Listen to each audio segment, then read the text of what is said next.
Hi everyone and welcome back to my next episode of the card reviews of Rastakhans Rumble. I've got even more cards to show you today than we had yesterday. I think Blizzard was trolling me because after I posted my video they immediately announced 4 new Warlock cards. So we'll look at those as well today. But I hope you enjoy it, so let's get started. So let's get started with 2 new warrior cards that I'm pretty excited about for a very specific reason. And we'll start with this first one. It's an epic card for warrior called Stranglethorne Lancer.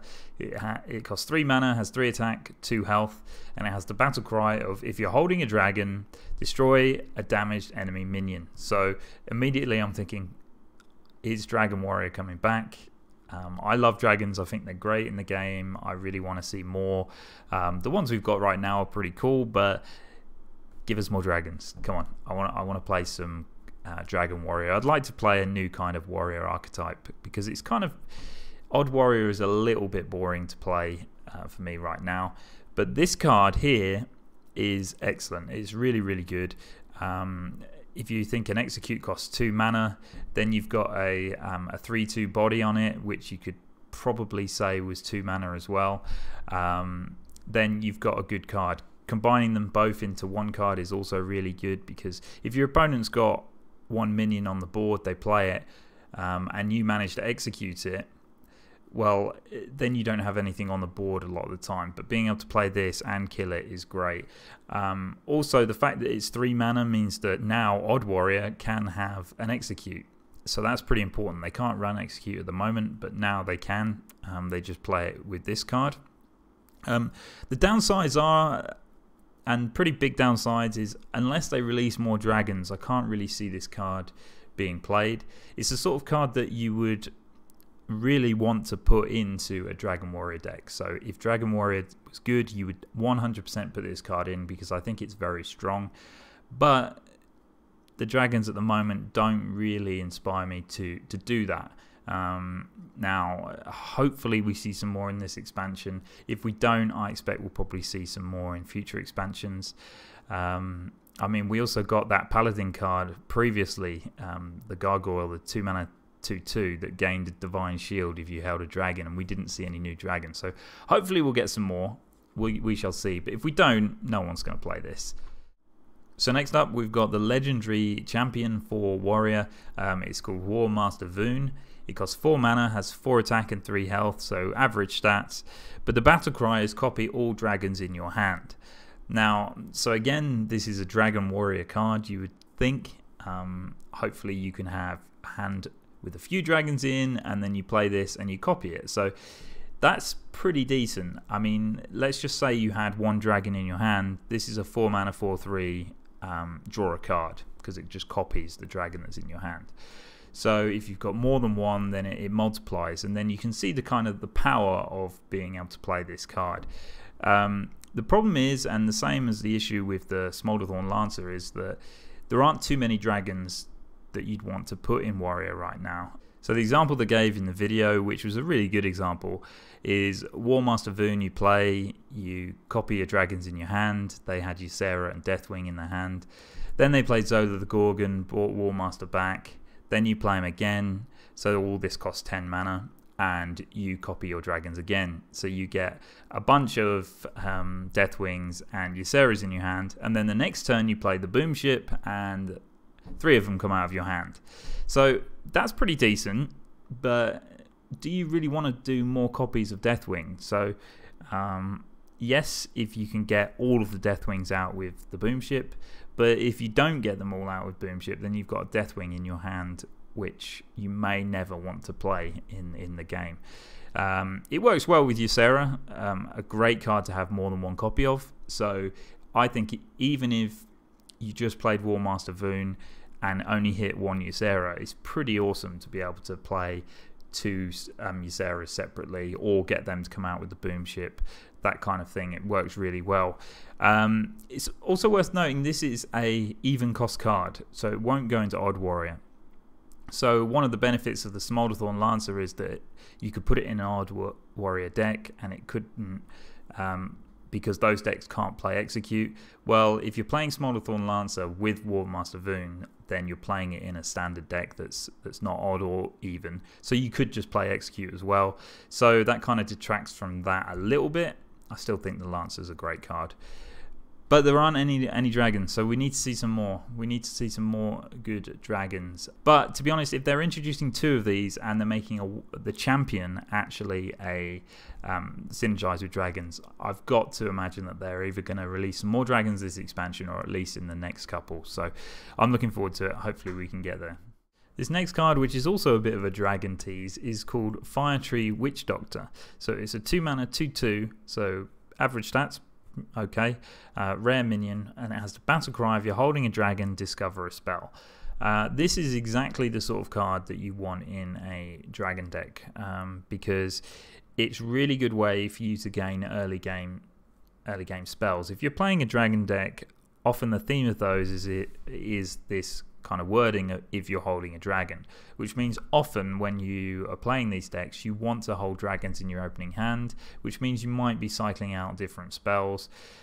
If you've got this in your hand, it's a way to get spells early in the game that you could use as potential removal or whatever the situation really desires. So a very good card, this one. This is a card that would definitely go into almost any kind of dragon deck. But the problem is, like I said before, we don't have too many dragons at the moment. So, but I like these kind of discover cards. Really cool. Dragon Warrior, maybe not the best. Warrior has some okay spells. It's not the best class for spells, but we'll see. Maybe we'll see dragons, neutral dragons that can go in all classes. Paladin would definitely like to use this. There's some pretty good Paladin spells at the moment. They also have the Cathedral Gargoyle, which needs to be holding a dragon to get 2/2 and Divine Shield. So cool card. I like this a lot. I want more dragons. Give me more dragons. Next, let's look at some Paladin cards. The first one here is called Spirit of the Tiger. So this is the Spirit for Paladin.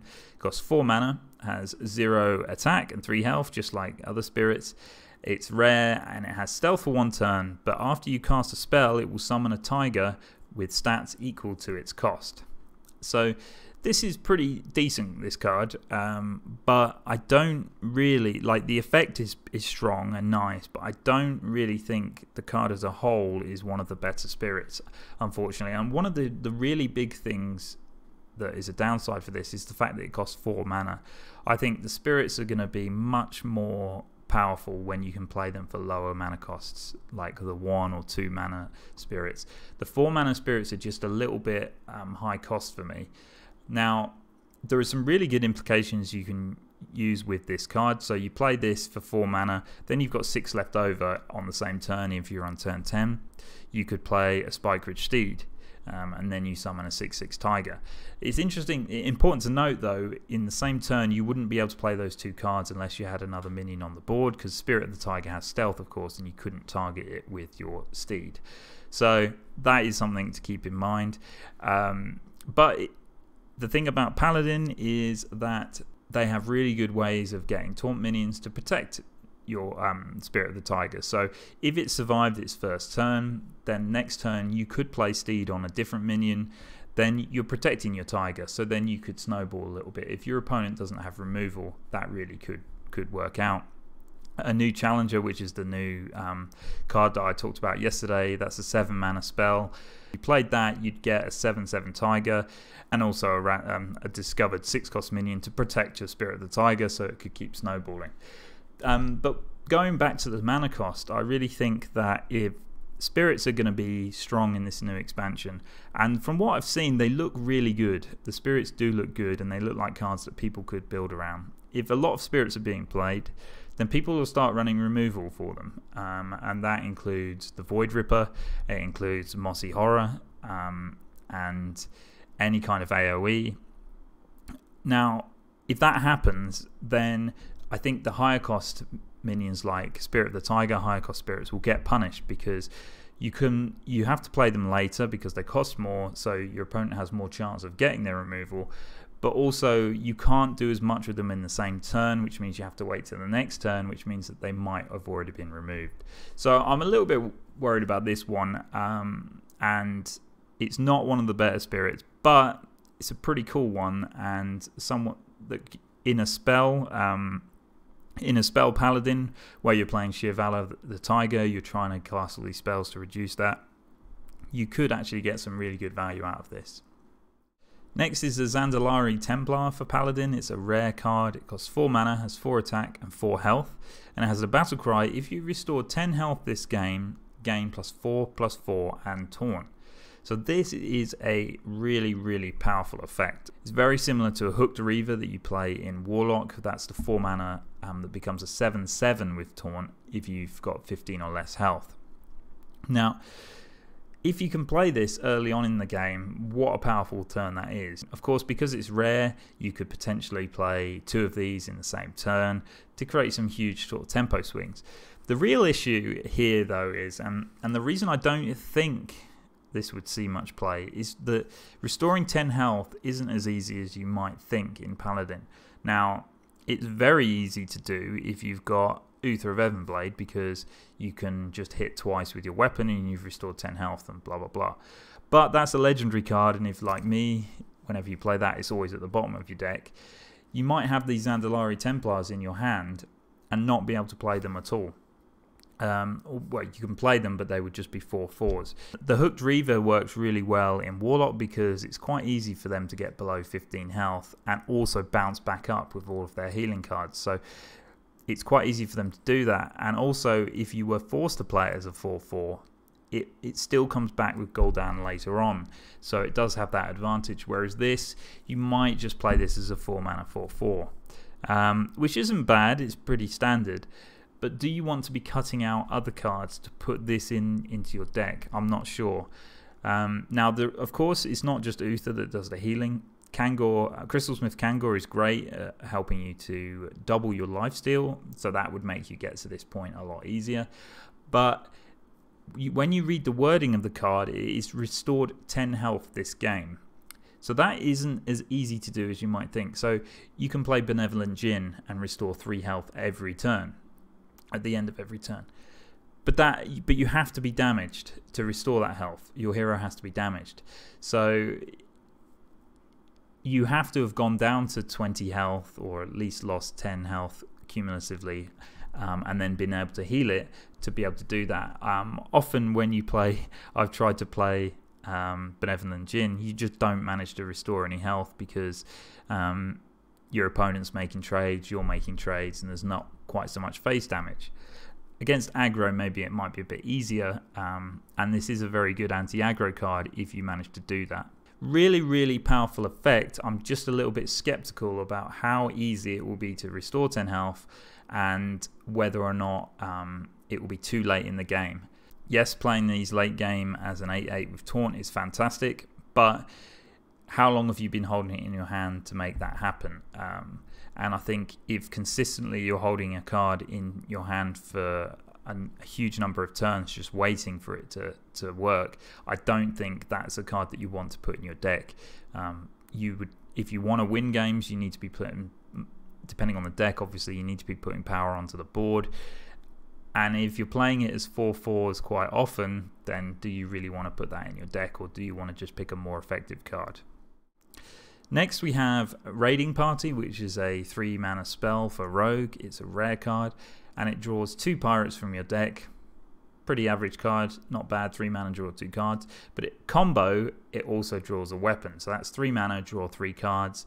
Very strong, very good card.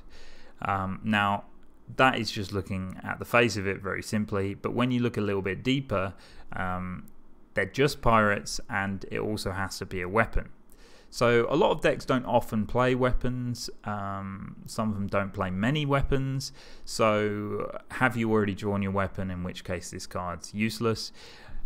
It will definitely go into work in a Kingsbane deck. I think this could be very strong because 1, it helps you to draw your Kingsbane, but 2, Kingsbane Rogue as of today already runs pirates to help buff their weapons. So there's Captain Greenskin and also the Buccaneer. So that is one way to draw those cards. It could be very strong if there becomes a rogue pirate deck, and we've already seen a few cards, a few pirates introduced, which could go well into rogue. The problem is that, will that deck be good enough? I don't know. I think if Pirate Rogue becomes a thing, then yes, you will absolutely run this card. What kind of weapons will you run in Pirate Rogue though? I'm not sure that there are any good rogue weapons that you would play in a Pirate Rogue deck at the moment. Maybe we'll see another weapon come in this expansion. So overall, could be a very, very, very strong card in specific decks, but outside of that, it's just kind of looking at a pretty decent card in Kingsbane Rogue, I think. Next, let's take a look at Grave Horror, which is a priest card. It's a rare priest card. It costs 12 mana, 7 attack, 8 health. It has Thorn, and it costs 1 less for each spell you've cast this game. So it's basically an Arcane Giant, but it has 1 less attack, but it has the addition of Thorn. So great stats, really good card. Arcane Giant was really, really strong. Never really played in Priest, to be honest. But there are certain decks that actually play a lot of spells in Priest now. If you just think about playing Lyra the Sunshard and your Radiant Elementals, you can already get out a bunch of spells to reduce the cost of this Grave Horror. The Resurrect Priest at the moment already plays a load of spells. Eternal Servitude, for example, Spirit Lash, all sorts of low-cost priest spells. So actually, I think at the moment this card could really, really work in a deck like that. And if you manage to get this down to a really low cost, so maybe 0 mana or up to 3, you can play it on the same turn as Psychic Scream. So one of the downsides of Psychic Scream is that it's a really powerful card because you can just wipe your opponent's board and it slows their draws down. But one of the downsides is, depending on the deck you're playing, they could just next turn reload the board and you're a little bit stuck and you've spent 7 mana just to delay the game. Whereas if you could spend 7 mana Psychic Screaming their board away and then drop this for 3, 2, 1 or 0 mana in the same turn, then that's really strong. Suddenly, I mean, you could drop 2 of these in the same turn if you've reduced both of them. So your opponent's going to find it really hard to recover from losing their board and then having to deal with 2 8/7s with Taunt. So pretty good card. I think it could go into Resurrect Priest. I like this one. It just really depends on whether you're going to be casting enough spells to make it worthwhile. But at 12 mana, if you could do 6 spells, then you're playing a 6 mana 8/7 with Taunt. Pretty strong. Next up, let's look at the legendary lower card for Rogue. It's called Growl the Shark, and a pretty cool card, this one. I like this one. It costs 5 mana, has 2 attack and 2 health. It's a beast, like most of the lowers. And the battle cry is eat a minion in your deck and gain its stats. Death Rattle, add it to your hand. So what you really want to be doing with this card is you want to play it on turn 5 and you want to get Deathwing from your deck, and then you want to get a 5 mana 14/14 on the board. And then when it dies, it does give you the card back to your hand. So that is pretty strong, a pretty strong play. What you're really aiming for is high tempo swings with this card to play on turn 5 and just have some huge stats on the board. The issue with it is very weak to silence. So a lot of cards are, and your opponent can't silence every one of your cards, but if they silenced it, then you would lose the stats and you wouldn't get the card back to your hand, and it's already been destroyed from your deck, so it's gone. But let's just say you played this for 5 mana and you got a 3/3 minion out of your deck, it died, you gain 3/3 in stats. That's a 5 mana 5/5 draw a card from your deck when it dies. That's pretty good. I think what that shows is the potential for the card, because anything above that is a really strong tempo play. You want to be aiming for big cards, but at the moment there isn't really a big rogue archetype. I don't really see this card making that work. It is important to note though that this card does work with the spirit for rogue, so that the rogue spirit makes battle cries trigger twice. So this would eat 2 minions, you'd gain the stats twice, and then you would return both those cards back to your hand. They also have Necrium Vial and Necrium Blade from the last expansion that can trigger your death rattles. So this is a really cool way to gain more copies of the same minion. The one that you've eaten and you've got in Grawl, you could play your Necrean Blade, Death Rattle, trigger the card back into your hand, and then Necrean Vial triggers 2 of them back into your hand, and then when it dies you get another one. So you can see the possibilities here. I think what the main use of it would be is a really strong tempo play on turn 5, but because it's a legendary, you're not going to draw it all the time. Are you going to be able to have it on turn 5 to play? I don't know. So it's got its weaknesses, but I really like the idea of the card. I also really like the art. It looks kind of like Sharknado. So pretty cool card, but I need to play with it to understand whether it would work properly, because I don't really see a big rogue card happening. You're not going to put this in standard rogue decks because they want lots of low cost cards to be able to play their combos, etc. So pretty cool, but we'll see how it plays out.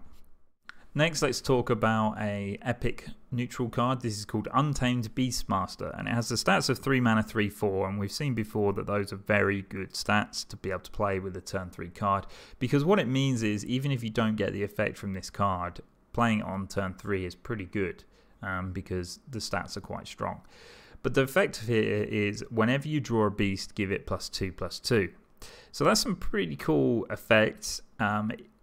Important to note, most of the lowers are beasts, so you could potentially be buffing your lowers, but are you really going to be able to make this work? Because you have to draw it, so to give it 2/2. So you need to have a lot of beasts in your deck. You're not going to play this just to target your lower minion. It's just not worth it, I don't think. But there are certain decks where this would work really well. I think if you put it into Death Rattle Hunter, they do run quite a lot of beasts, and you could get some pretty awesome synergies. But I don't think they run enough beasts. I don't think it's really worth playing this and then getting them, then trying to get +2/+2, because the effect of 2/2 is good, but it's not the sort of thing you really need to build your deck around. Now, one deck where this could definitely be very strong is in Quest Hunter, because when you play Quest Hunter, you it kind of fills 2 criteria for this. You have a lot of beasts, because when you play Queen Carnessa, all of the brood minions that go in are beasts, so you shuffle 15 beasts into your deck. So that means you've got a high chance of being able to get a beast. So you play this on the board, you play one of your broods as well. It has the battle cry of draw another card, and so that is good because it synergizes here, and the likelihood is it's going to be a beast because you've already got 15 others in your deck, so you can see where that could be really good. Pretty good in that kind of deck. Outside of that, I don't really see too many uses for this. Druid is getting some new beasts, so maybe you might want to play it in that, but it needs to be in a deck that's going to draw a lot of cards to make it worthwhile, or just have a lot of beasts. So maybe we'll see a deck that just is entirely beasts, and in which case, yes, you would put this in your deck. But for now, I think it's an okay minion with a pretty strong effect with a very targeted deck. Next, we have a really interesting neutral minion called Hakkar the Soulflayer. It costs 10 mana, has 9 attack and 6 health, so poor stats. It's not something that is a good tempo play to play on turn 10. But it has a death rattle of shuffle a corrupted blood into each player's deck. Now, the corrupted blood is a 1 mana spell, and it goes into each deck, and when either player draws one, it then shuffles 2 back into that player's deck. So what that means is it's kind of like a snowballing effect of you getting this corrupted blood constantly being put into your deck. So, and what the corrupted blood does is you take 3 damage every time you draw 1. So you take 3 damage, you shuffle 2 more copies into your deck. So you can see this punishes decks that try to draw quickly. So instantly I'm kind of thinking Togwaggle Druid. If you're playing against Togwaggle Druid, their main aim is to draw their whole deck, then play Togwaggle and give you their deck, which is empty. If you manage to play this first, then you're kind of punishing them because they're still trying to draw through their deck to get Togwaggle and Azalina, but every time that their deck gets smaller and smaller, it means that more and more corrupted blood is getting in their deck and they're just killing themselves. Now, that is one way that it would work. It would be bad if you played this and then the next turn they managed to play their Azalina, and so if you played this later on in the game when they've already drawn a lot of their deck and they managed to have that Azalina and Togwaggle combo, that would be bad, because then you'd be getting the smaller deck with all this Corrupted Blood. But if you can play it earlier on and before they've got their combo, so they still need to draw to get their combo, then it does kind of kill them slowly.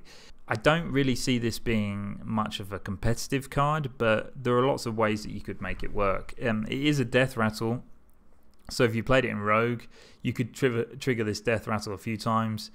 Play it in Hunter, you could do the same with their death rattle trigger things. So you could create some cool games, but the problem with Hunter and Rogue is neither of those classes have heal.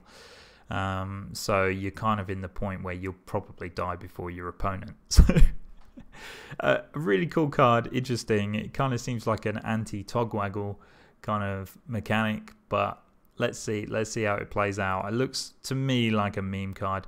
One of my viewers also mentioned that it could work quite well with Prince Liam in Paladin. So you play this, then you play Prince Liam, so your opponent gets the Corrupted Blood, but you don't. And your Corrupted Blood actually just changes into a legendary minion. That is, I think that's a bit far-fetched, but definitely something that would work. Also, Skulking Geist will destroy all of these. So Togwaggle Druid could just put a Skulking Geist in, and then that's the end of that. So an interesting card, but maybe one that will need some play testing, I think. So finally for today, let's look at the 4 Warlock cards that were released yesterday. And these ones are all synergizing with discards. And all of them look pretty good to me. So let's look at the first one. It's called Shriek. It's a 1-mana spell. Discard your lowest cost card and deal 2 damage to all minions. So this card could be really good. 1 mana, deal 2 damage to all minions can be pretty strong.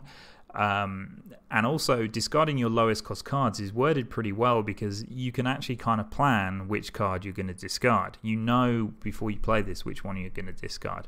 And not only that, it's going to be your lowest cost card, so that potentially could be less of a downside to you because it doesn't cost very much. You're not going to be discarding Gul'dan, which is what always happens to me. I don't like playing discard decks just because of the stress of the cards that you will discard, but this is giving you synergies to make you want to do that.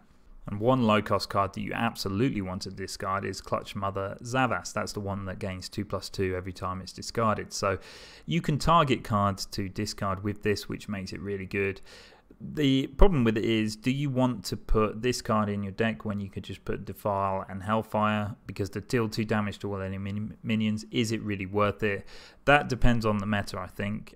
Next is the Reckless Diatrol, and this one again has this lowest cost card discard effect. It's 3 mana, has 2 attacks, 6 health, and Taunt as well, which is quite important. But the battle cry is discard your lowest cost card. So again, this is another way that you could discard specifically target cards, and actually instead of discard being a downside, you can turn it into an upside.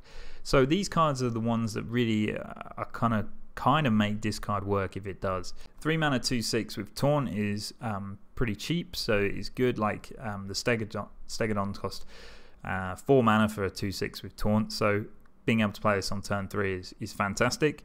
But the only way you would play this is if you're playing it in a discard deck. I don't think you want the cost of discarding a card. I don't think is good enough to put into a deck that doesn't want that kind of synergy. So then we move on to High Priestess Yekalik, which is a 4 mana legendary minion for Warlock, has 3 attack and 4 health. It has Taunt and Lifesteal, and when you discard this, add 2 copies of it to your hand. That's pretty good, because again, it's another way to make your discard mechanic a positive, a pretty huge positive.